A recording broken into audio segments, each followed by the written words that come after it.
welcome to Casper's Crew, where we cover everything strange, paranormal, religious, supernatural, and everything in between. Today we're going to go over the 5 key points of the new Wes Huff interview. Let's get started.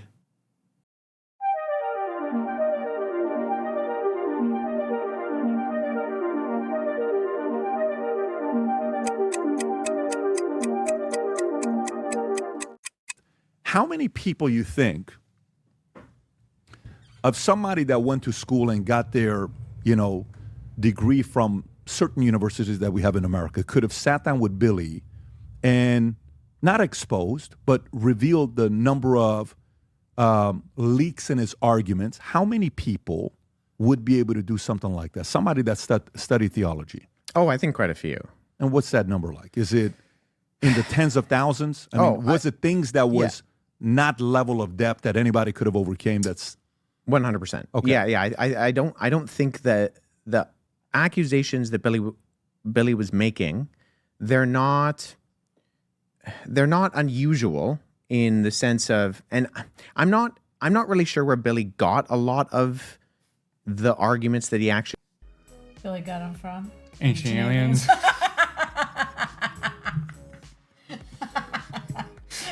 Zachariah Stitchin. Totally Zachariah Stitchin. Eric Van Daniken. Oh, definitely Van Daniken. That's hilarious. I think I've seen him on Ancient Aliens, right? Well, he is on Ancient Aliens quite often. I mean, now that he's been so discredited, what about the rest of them? Yeah, well, it really hurts the credibility of the whole show and the History Channel in general. It's gone. I mean, this is a pretty good moment where he's talking about how many people could discredit Billy Carson or expose the things that he's saying. It's true. And it's not even, you have to be, he's saying, well, how many religious people who went to seminary or had some theology class to do this? It's more than just that. What about people like me? You? I mean, just a basic degree. I've never been to seminary, never taken religious classes, but just using some basic critical thinking skills, just basic, just thinking through the things that he's saying. Well, a lot of things just don't add up. And when we watched the interview in the debate between Billy Carson and Wes Huff, Billy didn't have a way to contradict what Wes was saying because he was just like, well, I can see this point. I made a mistake. Let's move on. Well, he's trying to move the argument, and you've got Wes here going, oh, wait a second. I want to talk about this. Yeah. Just use some critical thinking skills. Well, because I think Billy Carson is used to people just believing him. I mean, I used to be glued to Ancient Aliens because of Billy Carson. Actually, right now, I can't even turn it on. I don't even believe. I'm worried about Greer. I'm like, oh man, I don't even know. I'm worried about all those dudes. What's that guy that says I better preach him? Take the main Ancient Aliens guy, the aliens guy with the crazy hair. Crazy hair. I mean, what's his name? Giorgio Tsoukalos. Love Giorgio. No, we've actually met him. He was looking for Atlantis. You wanted us to go on an Atlantis trip with him. He did. And what's interesting about him, between this man, Giorgio Tsoukalos, the aliens guy with the hair, and Billy Carson's like, this is a matter of fact what's happening. But when you talk to Giorgio, he's like, well, no, I'm just asking questions. I'm not saying that these things are real. I just want to know the mysteries of the universe. And I'm just asking questions like, what if this is real? What if that is real? And that's a big difference.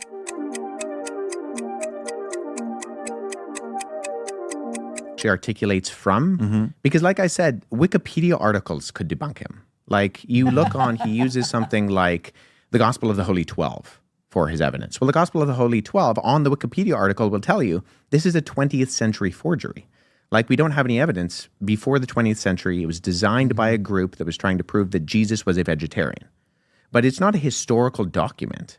And so if we're going off of something like the Gospel of the Holy 12, if I remember right, Billy Carson was actually on this very same podcast, or at least in that same studio, talking about the Gospel of the Holy 12, and saying how the Gospel of the Holy 12 was the book that said that Jesus learned from the Atlantean god King Thoth. Now, when he was in Egypt, what did he go there for?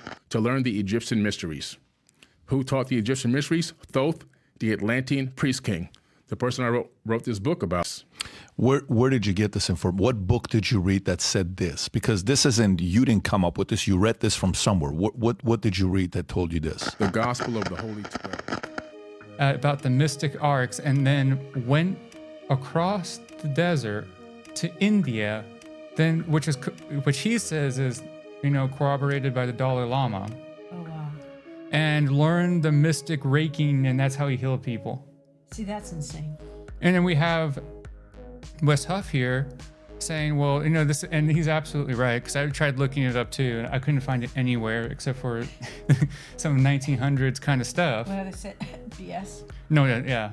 And this is a kind of a interesting thing, because if you remember, just the previous one on this very same podcast, I mean, you're being told exactly what that book is. It's pretty clear Billy has no idea what he's talking about. Yeah. I mean, we're listening right now what this book is from Wes Huff, someone who did the research. Yeah. It doesn't say it.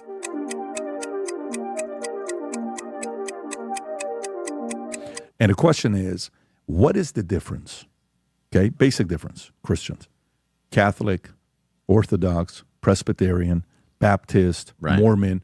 If you could simplify it for the average person to say, oh, okay, I didn't know that. Yeah. Oh, okay, I didn't know that. What's the difference between those different sects under Christianity? Yeah, so I think you have different categories in that you have like Christianity broadly in the statistic sense, where you have the major Roman Catholic, Eastern Orthodox, Protestant, Toledo, Ethiopic, and then what's the Oriental Orthodox. So Eastern Orthodox and Oriental Orthodox are not the same thing, but they're similar. Oriental just means Eastern, so that's a little bit confusing. But those are kind of the overarching umbrellas in terms of what we're talking about, global Christianity. I mean, inside, I'm a Protestant, and I'm a Protestant out of conviction, not out of convenience or complacency, in that I truly believe that the tenets of historical Protestantism coming out of the Protestant Reformation, of individuals like Martin Luther, John Calvin, Zwingli, Melanchthon, Knox, these are guys who reformed the church back to what it was meant to be. And so in that, there's a smaller conversation under the umbrella in, okay, well, now you have all these denominations. Now, I actually think denominations are a good thing because humanity is very different, right? Patrick, you and I don't look like each other, right? I can't wear my skin after Labor Day. I'm so white. There's problems with that, right? So we're different in that people think differently, they look differently. I live in Toronto. It's a multicultural city. The amount of different cultures represented in my church is phenomenal. And so I think there is something to say of, if we agree on the centrality of the gospel and the message of who is Jesus and what he came to do to be saved. Now, there's obviously caveats to that. If it's just that, then, I mean, it is just that in one sense, but if it was only that, then you have a lot of people in the New Testament writing a lot of letters and wasting their time. So there's obviously more to that.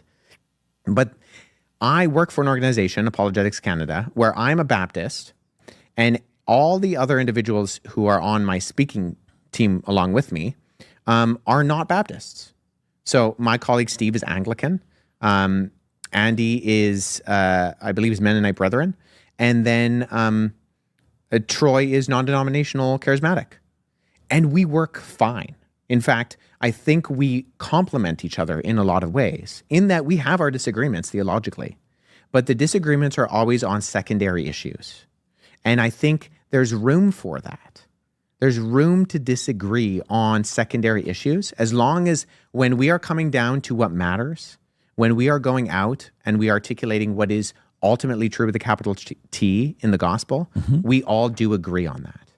So I am actually a fan of denominations because I think it gives. I think Wes Huff here makes a important point about the overarching idea of Christianity. I mean, there are major differences in a lot of beliefs. I mean, he talked about the different denominations. I mean, the Mormon Church is very different than the Catholic Church, and the Catholic Church is different than the Protestant Church. The Baptist Church. The Baptist. Right. Yeah.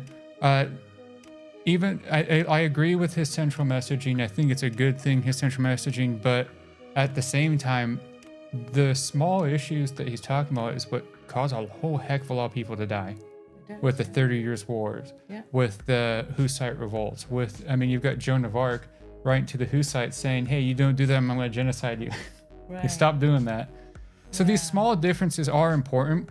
what we need is to have and I think this is where he has, the benefit of being part of his organization here, is he's in an ivory intellectual tower. Right. And when you're dealing with some very smart people, you can look at each other as an equal first, and then the religion is not necessarily like you're my equal in religion, but your stuff is secondary. I think that's a bit harder for a lot of people to do. Yeah, it is. I mean, he's over all of our heads. Honestly, I would. I mean, can you imagine learning from him? It's almost like learning from Dr. Heisner. But wasn't Dr. Heisner he was a professor? He's a professor. I mean, he knew how to teach. He did know how to teach, and there's different things even amongst.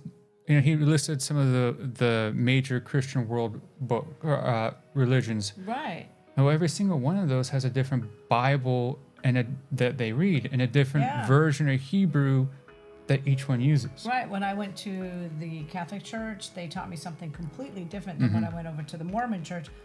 Wow. No, there's a massive difference. I mean, when it comes to, you've got Mormonism where people physically travel to another planet, right?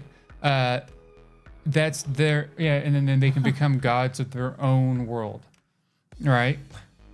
But then you've got Catholicism, which is very different than that, where you don't become a god because you go to God in paradise. Yes. Or you've got Greek Orthodoxy, which is a little bit different than that. It's got more books in their Bible too. See, I always want more books because I want to learn more, as long as it's history. And those disagreements, I mean, just look at the Great Schism, which was between the Western Roman Empire, the Eastern Roman Empire, with the Catholicism and the Pope, and the Eastern Roman Empire and the Greek Orthodoxy, was that the Catholics believed that the Holy Spirit should be part of the Holy Trinity. The Greek Orthodoxy said no. Right. And there was that debate that caused the schism between the two churches, and that led to wars, that led to fighting each other, that led to disagreements. All because they wanted the Holy Spirit, which you cannot see, you cannot touch, to be part of the Trinity. See, that doesn't make any sense. And the Eastern Church, really, if you look at the history at the Council of Florence, only really agreed to have the Holy Spirit be a part of the Trinity because they were about to be conquered. And by the time the conclave was done, by the time the council was done, Constantinople had already been conquered. So the need for it already disappeared. So who gives a shit? I didn't understand that. So there is some major differences, especially looking at the history, that got a lot of people killed.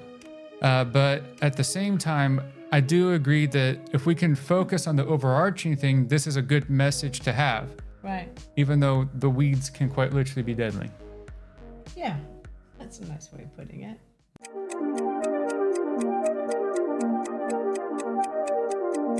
Is that we're seeing a shift in the demographics, in that for a long time, the Western world was Christianized. Maybe it wasn't necessarily Christian, but it was Christianized. And I actually think we're seeing a shift statistically in that's moving to the global South. That if you look at the continents of Africa and Asia, that the church is growing at a rapid rate in those countries. And I think there are various reasons for that, but I think we are genuinely seeing that. Can I give a rebuttal to that? Sure. Okay. So, again, I'm going to take you back to my example of running an insurance company. Mm-hmm. Somebody could say, well, look, yes, we're not growing in California, but I can tell you we're growing in Florida, and we're growing in Texas, and we're growing in Tennessee.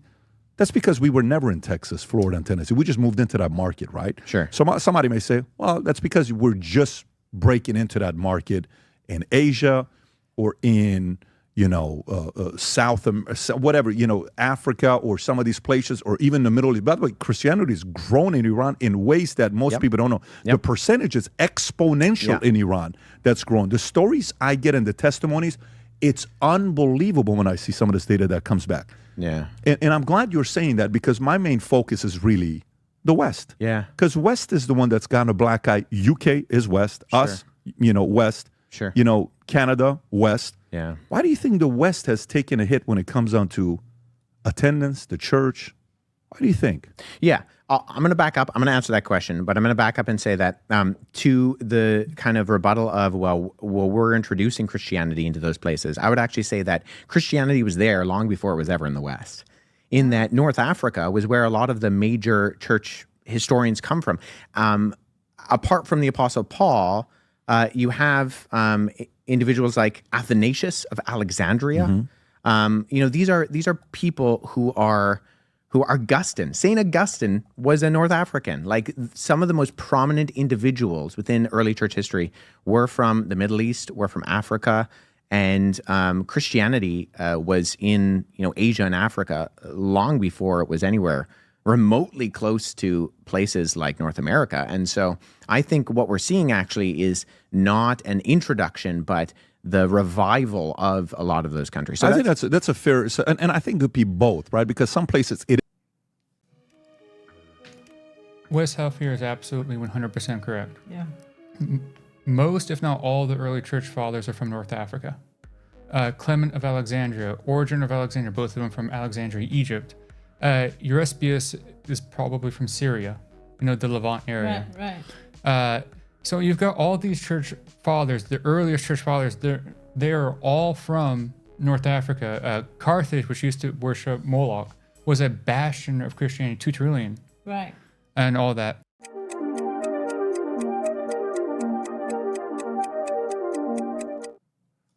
You're getting deep, so you are a numbers guy if you're thinking. No, I'm not. I'm trying to figure out how to not make a fool out of myself. 2 million. What's the number, Rob? Look at that. It's a small number. Oh, okay. Wow. And by the way, Huffington Post says it's only 20,000, but it's annually. Right. So, 20,000 annually. Yeah, no, I don't think Islam is necessarily a religion where we're seeing converts. I think Islam is a religion where we're seeing importation. Yes. In that we're seeing a lot of people come from other countries and we're seeing families grow. And so I think that, when you mentioned the Mormon church, I think the back door of the Mormon church is a lot bigger than the front door. I think a lot more people are leaving the Mormon church than are actually. I don't disagree. Yeah. I don't disagree. I agree with that. I can't tell you how many people. I think that Wes Huff is making a massive, argument here where, the Mormon church is probably one of the fastest growing Christian religions, but also one of the fastest religions that they're leaving. Right. And I think that really goes down to the point of they tell you something up front, and then the more you get into it, the more you learn about it, the more you realize what they're telling you isn't what's actually happening. Yeah, but they're good people. When I was investigating that church, it was a really good people, really liked them. They have a great family dynamic. However, it really did counteract. Well, they have the saying where like, oh, well, you're going to be a heavenly family. Yeah. And you're going to live in heaven as a family, despite Jesus himself saying there is no families in heaven. You will be like the angels. You have to do your research.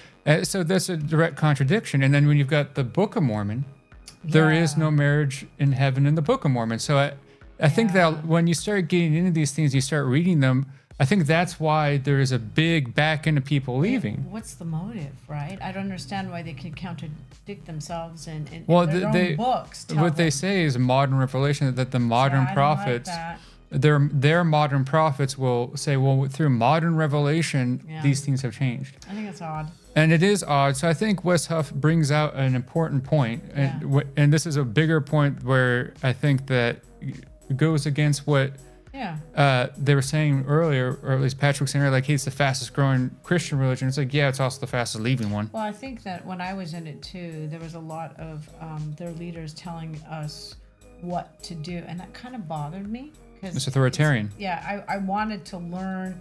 I wanted my relationship to be with him. And I think something I needed to learn. You read the books we tell you. You don't read outside of it. You don't do the research outside of it. Me a little bit. But, at the end of the day, I still have a lot of Mormon friends, and they're phenomenal. And I don't. I think all religions are good. And some people need that, and I think it could be good. Maybe not all religions. The snake biting people, I don't know. That scares me. It is scary. I don't like snakes. Matt, it was very interesting talking to you and getting your insight on what we just learned here from Wes Huff. I appreciate you. And Knuckle. You guys, thanks for listening to the Casper Crew. I am Allie Crawford. This is Matt. And if you have anything else you want us to talk about, any suggestions for videos or discussions on what you want us to see, supernatural, paranormal, anything at all, let us know. We want to know. I mean, we're on a spiritual journey. Let's go and do it together. We will do the research for you and do as much as we can. So check out our channel. Absolutely. Like and subscribe.